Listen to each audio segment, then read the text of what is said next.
Hello friends, আসসালামু আলাইকুম। আশা করি আপনারা সব ভালো আছো, আমরাও সারা ভালো আছি। আর দেখতে পারেন আপনি আমি না মম চ্যানেল রাত 12টা প্রায় 12টা বাজে গেছে। আমি আর এই শহরে রান্দা রান্ধি আমি ইফতার অক্ত রান্ধি না আর ওই দহকা 12টা 15 হয়ে গেছে। আর ইনো আমি উড়ি বেশি দিয়ে মাছ দিয়ে রান্ধি আর অলরেডি আমার রান্দাও হয়ে গেছে। আর ইনো দেখতে পারে আমি মাছের ডিম বানাই আর মাছের ডিম বিরান খাই এলাকায় খেয়ে ভালো হয়। আমার বহুত ভাল লাগে টমেটো দিয়ে ওলা বাজে করলে, বড়া বানাইলেও ভাল লাগে আর ওলা আমার বেশি ভাল লাগে। আর আগর দিন করে আজকে আর কিছু বানাইতাম না। আগর দিন করে আমার মুরগোর তরকারিও রয়েছে রান্ধিছিলাম, দিনও খাওয়াও নাই আর তার রান্ধি মানে রয়ে যায়, পরের দিনও খাইতে লাগে। আর তাহাজুদ নমাজ পড়িয়া ইনো 3টা বাজে গেছে। আর এখন আমি সেহেরি লই আর এই সপ্তাহ লই লইতাম আর ইনো হাজবেন্ড তোরা হুতিছই না রে, এখন আমি তোরা ঘুমাই, এখন তার ডাক দিলাম আর ইনও দেখতে পারা দুধ গরম বইছি বাইতে তরকারিও আবার গরম করি আর 12টার সময় রান্ধিলেও তো বুঝা যায় ঠান্ডা হয়ে গেছে। আর আমার যেটা আছে সারা লইয়া আমি ডাইনিং বাসন বাড়া নিউরানি তলা বুড়া লাগে মানে একলগে। আর বারা মানুষ তো নাই, নিজে নিজে আমার একটা বাদ অভ্যাস বলতে পারেন আপনার। আমি সব হান্ডি উন্ডি দাঁড়া লইয়া বইয়া ভাত খাইলে। আর অন্য দেখতে পারা মাছের ডিম দিয়া আর উড়ির বিচি দিয়া আর মুরগোর মাংসের তরকারি তো আছে কইলাম আর ইতা দিয়ে আমার ভাল লাগছে না, আমি ওটা দিয়ে তোরা তোরা খাইছি।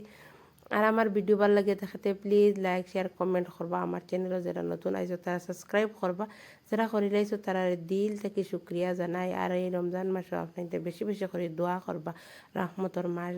আর ওই দেখো এখন সপ্তাহ শেষ হয়ে গেছে আর খাওয়া দাওয়া হয়ে আল্লাহ বাদে ঘুমাইলাম, ঘুম থেকে উঠিয়া জোয়ার নমাজ পড়িয়া ইনো এখন সেহেরির রান্না ইফতারের রান্না রান্ধি আর ইনো পোলাও বানাই। আর ডেইলি তো আর আপনাদের লগে রেসিপি শেয়ার করে আর আজকে তো পোলাও বানাই আর দেলা বানাই ওলাও আর অনু পোলাও অলরেডি হয়ে আর চারিনা সানা বিরানো করে লাইছি।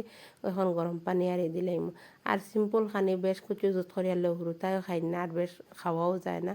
আর এখন দেখতে পারে আমি শাক বাজে করবো, পোলাওর লগে শাক বাজে খাই ভালো পাই না, আমার বহুত ভাল লাগে।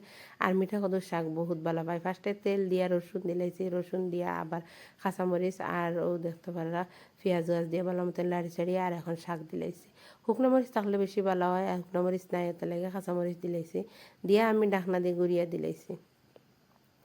আর ওই দেখো অলরেডি আমার শাক রান্ধা হয়ে গেছে। আর ইফতার রেডি করে লইছি। আজকে একবারে সিম্পল ইফতার আসলো আর দেখতো ফ্রুট যেটা আসলো তা লইছি আর শাক আর মুরগোর মাংস রয়েছিল ওজন কইলাম আপনাদের লগে কই ফুলাওর লগে খাইবা। আর আজকুর সব ইফতার অনুসারে আর লই লইছি। আর জিলাপি নইলে তো আর ইফতার হয় না। আর 30 দিন তো আর ওলাও ইফতার পাইবা সবে। আর সারার আগে ওই দেখো তানোর রোজাদারি তাই নই যাই সারাদিন খাইয়া সবার আগে তানোর ইফতারের দরকার লাগে। আর দিলাই হয় খাই লাক্কা। আর ইনো ওই দেখায় না মা তুত আওয়াজ আমার এটা আবু বদলিছে না, বেমার আবু কমছে না। আর এখন আজানে গেছে আমরা ইফতার করিলে আর আমার হাজবেন্ডও করিলে। আসসালামু আলাইকুম।